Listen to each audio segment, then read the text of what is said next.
नमस्ते जी। तो ये हमारी ग्लोमेरुलोनेफ्राइटिस का पार्ट 2 है, जो हमने पिछले वीडियो में कवर किया कि क्या सिम्टम और क्या इसके कॉजेज होते हैं अलग अलग एज ग्रुप में। अब हम बात करेंगे कि इसमें इसे डायग्नोस कैसे किया जाता है और इसके क्या ट्रीटमेंट ऑप्शंस अवेलेबल हैं। तो डायग्नोसिस भी आपके कॉजेज की तरह वेरिड होती है। मोटा मोटा हमारी कोशिश ये होती है कि पहले ब्लड टेस्ट करें, जिसमें कई तरह के कॉम्प्लिकेटेड ब्लड टेस्ट आते हैं, जिसमें हम C3, C4 या आपके डॉक्टर आपको अंका एंटीजन या ANA एंटीजन करने के लिए बोल सकते हैं।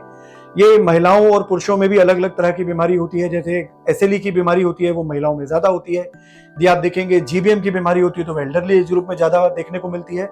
इसमें कुछ बच्चों को भी ये बीमारी देखने को मिल सकती है। तो ये तो इसके डायग्नोसिस के तरीके हो गए। जो सबसे गोल्डन तरीका होता है डायग्नोसिस का, वो होता है बायोप्सी करना। तो किडनी की बायोप्सी बहुत महत्वपूर्ण हो जाती है, क्योंकि इसे टाइमली करना बहुत जरूरी होता है। टाइमली यदि हम किडनी की बायोप्सी करते हैं तो हमें एग्जैक्ट पता चलता है बीमारी कौन सी है, वो किस स्टेज पे पहुंची है, कितना उसने किडनी को डैमेज किया है, आगे बीमारी कैसा रूप लेके जाएगी, क्योंकि इसी के बेसिस पे आपके आगे का ट्रीटमेंट भी होता है।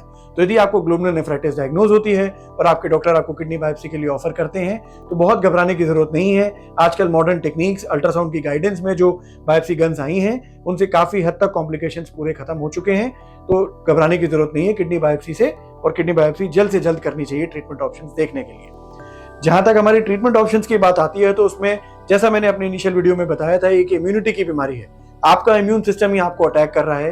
तो हमारे जो ट्रीटमेंट ऑप्शंस होते हैं वो बेसिकली आपकी इम्यूनिटी को कम करते हैं। इसमें डॉक्टर्स आपको स्टेरॉइड के इंजेक्शंस, किसी तरह के कॉम्प्लिकेटेड इंजेक्शंस लाइक साइक्लोफॉस्फेट या रिटक्सिमैब के बारे में बता सकते हैं, या फिर आपको प्लाज्माफेरेसिस की भी जरूरत पड़ सकती है।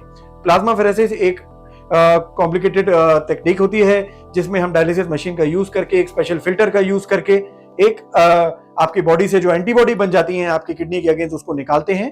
प्लाज्माफेरेसिस करने का एक और तरीका भी होता है, but as a nephrologist we try to use our own ways of doing plasmapheresis. तो हम उसे करते हैं, और जिससे आपकी एंटीबॉडी निकल जाती है। साथ ही साथ हम दूसरे इंजेक्शंस भी देते हैं कि एंटीबॉडी दोबारा ना बने। इसमें सबसे इंपॉर्टेंट आपके लिए ट्रीटमेंट ऑप्शन और डायग्नोसिस में आता है कि ये बीमारी कई बार बहुत तेज होती है, जिसे हम क्रिसेंट्रिक ग्लोमेरुलोनेफ्राइटिस कहते हैं। तो ऐसी सिचुएशन यदि आपके सामने आती है, तो जल्द से जल्द बायोप्सी और तुरंत प्लाज्माफेरेसिस, साइक्लोफॉस्फेट और स्टेरॉइड के इंजेक्शंस की जरूरत पड़ती है। तो ये काफी सिग्निफिकेंट ट्रीटमेंट होता है, और इससे कई बार हमें पूरी रिकवरी भी देखने को मिल सकती है। Thank you.